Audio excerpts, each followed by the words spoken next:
Hello, ladies and gentlemen. Thanks for joining us for This Week in Agribusiness. I'm Mike Pearson in the studio this week, and last weekend I had the opportunity to travel to South Dakota for their Farm Bureau's annual convention. I got to see that policy discussion taking place firsthand. Well, those conversations are happening at conventions across the country this time of year, and at the National Association of Farm Broadcasters Convention, our own Mike Adams had the chance to catch up with President Zipppy Duvall.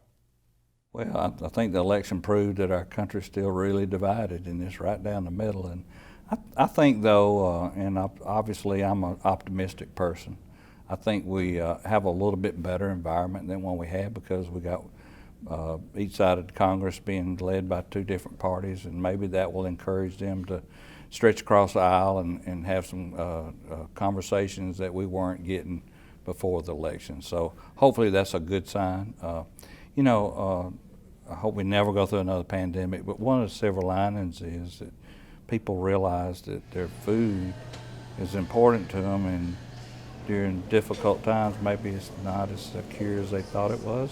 So they're more interested now into how available it is and whether or not they can afford it, and what is it going to take to keep it that way. So, that's a good thing, that people are interested in what we're doing and what value we bring to their families every day. So I think that helps the environment.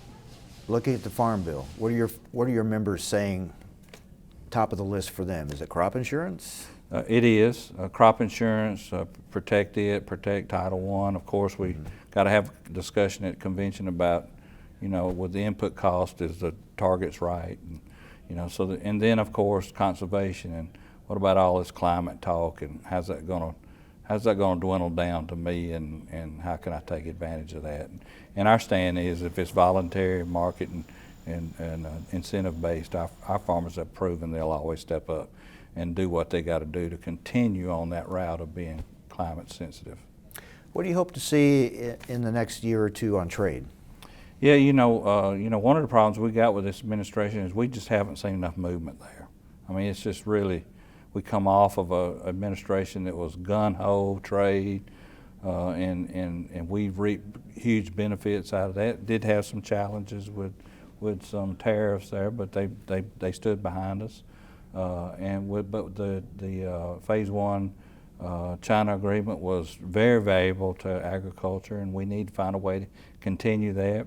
Of course, they did do the Indo-Pacific agreement, but they didn't open up the markets for us. So really, at the end of the day, it really didn't do anything for us. So got to find a way inside that market in that Pacific Rim and take advantage of that growing middle class.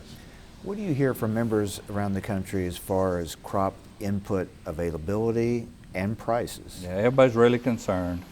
The prices are out of the ceiling. Obviously the commodity price has helped us fare through that, and had some tremendous production even in very difficult weather in some places.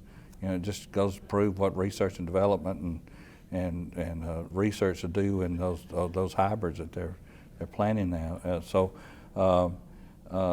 But the cost of it and availability of it, and getting our crop out and getting those products in for us to grow the next crop is going to be a challenge. We're facing a railroad strike right now, and low levels in the Mississippi, not enough truck drivers.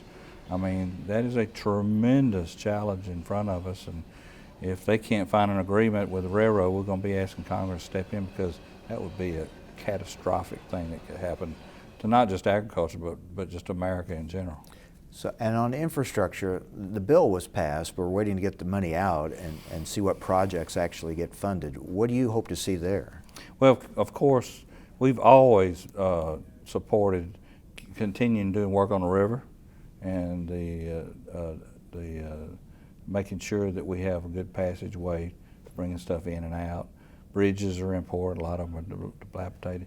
But broadband is huge to us, and that infrastructure is going to be the infrastructure that's going to carry the technology of the future, and a lot of areas in this country don't have advantage of that, and we can't afford to be behind the curve on that. Our farmers need every advantage they can have to level that playing field between us and other countries.